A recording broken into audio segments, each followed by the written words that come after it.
नमस्कार, मेरा नाम ज्ञानेश्वर है और आप देख रहे हैं खबरों के पीछे। रोज रात 9 बजे एक नई कहानी की श्रृंखला में आज लगातार दूसरे दिन आपको हम मुख्तार अंसारी की कहानी सुना रहे हैं। वह मुख्तार अंसारी जो उत्तर प्रदेश का सबसे बड़ा गैंगस्टर है, लेकिन इसके साथ ही सत्ता की हनक है। यह दूसरी बात है कि आज मुख्तार अंसारी की कुछ भी नहीं चल रही है, क्योंकि बसपा की सरकार में, बाद में सपा की सरकार में मुख्तार अंसारी ने राज काटा है, लेकिन अब यूपी में बीजेपी की सरकार है और ऐसे में पंजाब के रोपर जेल में बंद मुख्तार अंसारी यूपी आने से डर रहे हैं, जबकि सभी बड़े केसेस उनके खिलाफ यूपी की अदालत में चल रहे हैं। योगी आदित्यनाथ उन्हें यूपी लाना चाहते हैं, लेकिन मुख्तार अंसारी को पता है कहीं रास्ते में गाड़ी न पलट जाए और कुछ अनहोनी न हो जाए। खतरा बहुत है, क्योंकि योगी आदित्यनाथ के साथ मुख्तार अंसारी का रिश्ता 36 का है। लेकिन इस बीच एक एम्बुलेंस को लेकर विवाद पैदा हो गया है।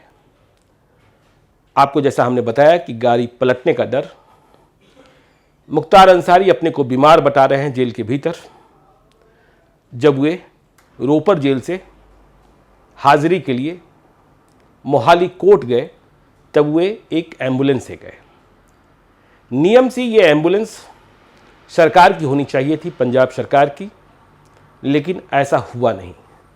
जो सुविधा वे सपा और बसपा की सरकार में यूपी में भोग रहे थे, वही सुविधा उन्हें पंजाब में मिली, मतलब अपने एम्बुलेंस से कोर्ट जाना।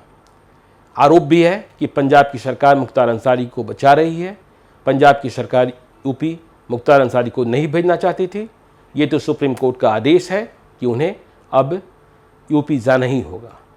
तो ये जो एम्बुलेंस है वो है क्या, जिसे लेकर इतना विवाद छिड़ा है। जिस एम्बुलेंस से मुख्तार अंसारी मोहाली कोर्ट गए, वो एम्बुलेंस पंजाब का नहीं था। प्राइवेट तो था ही, पंजाब का भी नहीं था। ये एम्बुलेंस उत्तर प्रदेश के बाराबांकी जिले में रजिस्टर्ड है और अब ये कहा जा रहा है कि जो रजिस्टर्ड है, जिन कागजात या दस्तावेज के आधार पर इसका रजिस्ट्रेशन हुआ था, नंबर है एम्बुलेंस का UP 14 AT, A for Andhra, T for Tata, 7171।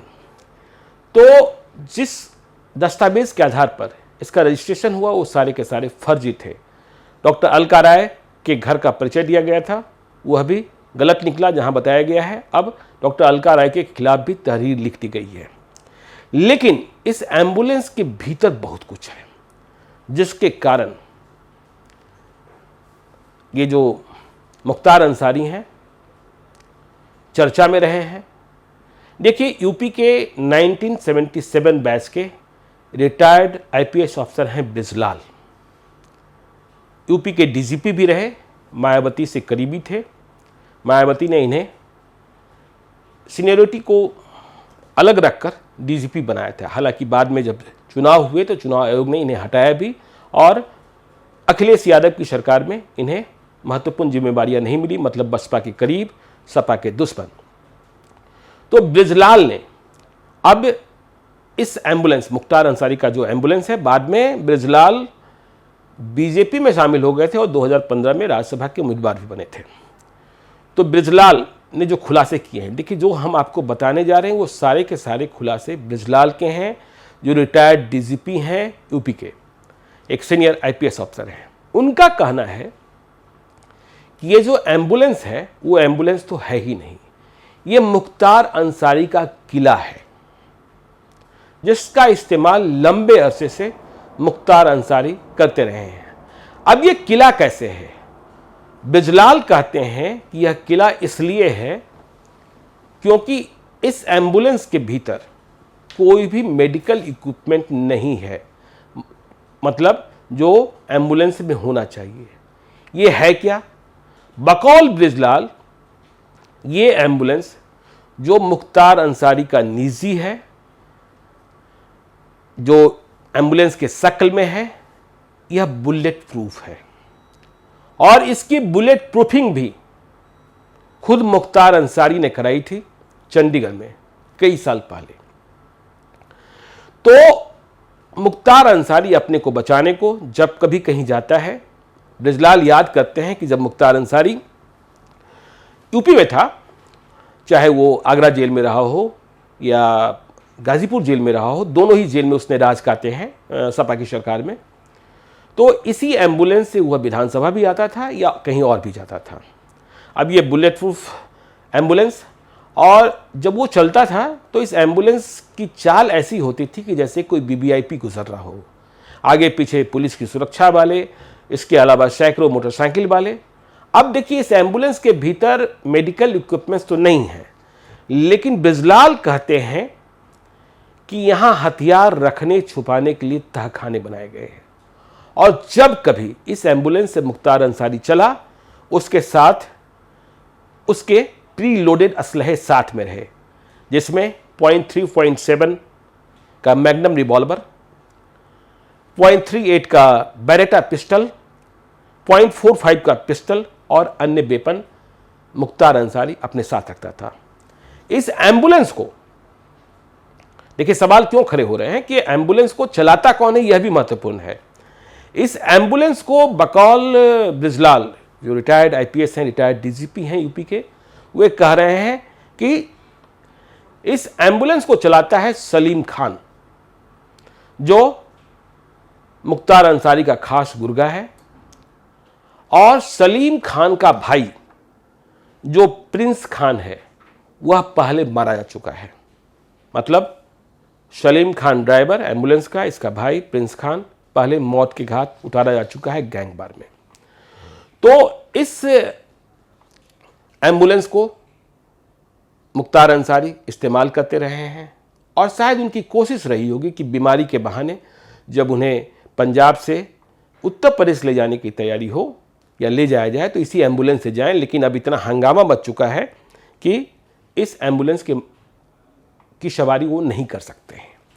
Brijlal कहते हैं कि किस तरीके से सपा की सरकार में, मतलब मुलायम सिंह यादव की सरकार में, मुख्तार अंसारी ने ठाठ किए हैं। वे गाजीपुर और आगरा जेलों की बात करते हुए कहते हैं कि जब मुख्तार अंसारी 2004 में गाजीपुर जेल में बंद था, गाजीपुर जेल का बैरक नंबर 10, इसी में मुख्तार अंसारी को कैद किया गया था।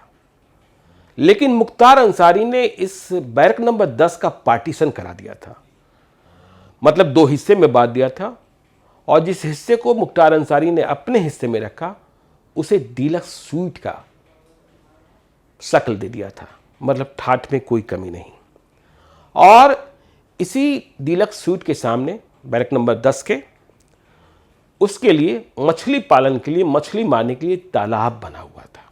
अब सोचिए मुख्तार अंसारी की ठाठ कैसी थी कि जेल के भीतर बैरक का पार्टीशन, आगे मछली मारने के लिए तालाब। ये क्यों नहीं रोका जा सका?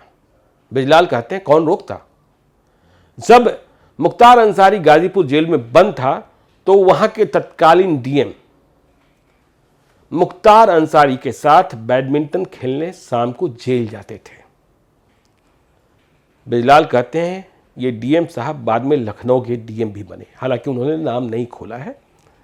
तो जब डीएम साहब जेल में बंद मुख्तार अंसारी के साथ बैडमिंटन खेलने जाएं तो पुलिस और प्रशासन के दूसरे अधिकारियों की क्या हिमाकत कि मुख्तार अंसारी को छेड़ दे। मुख्तार अंसारी का राज चलता रहा। इतना ही नहीं, ब्रिजलाल कहते हैं कि गाजीपुर जेल के ठीक सामने मुख्तार अंसारी ने एक बिल्डिंग बना ली थी, टेम्पोररी बिल्डिंग, जिसमें मुख्तार अंसारी के सारे प्रमुख शूटर जो एकदम बिल्कुल हार्डकोर वाले थे वो रहा करते थे। वो अड्डा बना हुआ था। अब ये जो शूटर पहचाने गए थे उसमें जसविंदर सिंह रॉकी जेल के सामने, जेल के भीतर मुख्तार अंसारी, सामने जसविंदर सिंह रॉकी पंजाब का, प्रभजोत डिम्पी वेस्टर्न यूपी का खूंखार शूटर राजमल माला, तमाम ऐसे और अपराधी रहा करते थे। ब्रजलाल से जब पूछा गया कि यह सब जानते हुए भी कि इतना बड़ा मजमा लग रहा है, इस तरीके के शान और शौकत के साथ मुख्तार अंसारी जेल के भीतर रह रहा है, कार्रवाई क्यों आपने नहीं की? तो ब्रजलाल कहते हैं कि मैं क्या करता, मैं कुछ नहीं कर सकता था। सरकार सपा की थी और मैं किनारा लगा दिया गया था। मैं तब डायरेक्टर ट्रैफिक की भूमिका में था, मुझे जानकारी मिलती भी थी, लेकिन इसके आगे मेरे पास करने को कुछ भी नहीं था। इतना ही नहीं, ब्रजलाल एक और वाकया याद करते हैं। वे कहते हैं कि मैं आईजी लॉ एंड ऑर्डर के पद पर था। तब हमने, मतलब STF IG law and order के अधीन था, तब मुख्तार अंसारी का एक कॉल जो है इंटरसेप्ट किया गया। एसटीएफ के डीएसपी थे, बहुत तेज तर्रार अफसर थे, शैलेंद्र प्रताप सिंह, उन्होंने इंटरसेप्ट किया था, जिसमें बातचीत में यह मालूम हुआ कि Mukhtar Ansari LMG light machine gun मंगवा रहा है और इसे लेकर आने वाला है मुन्ना यादव का भांजा। मुन्ना यादव मुख्तार अंसारी का गनर हुआ करता था। मुन्ना यादव का भांजा बाबूलाल यादव जो फौजी था और वह आर्मी से LMG लेकर भागा था। अब यह LMG क्या था? यह LMG एक ऐसा LMG था, लाइट मशीन गन, देखिए AK-47 और AK-56 से भी अधिक, कि इसकी मारक क्षमता 500 मीटर तक थी और 1 मिनट में 550 गोली फायर कर सकती थी।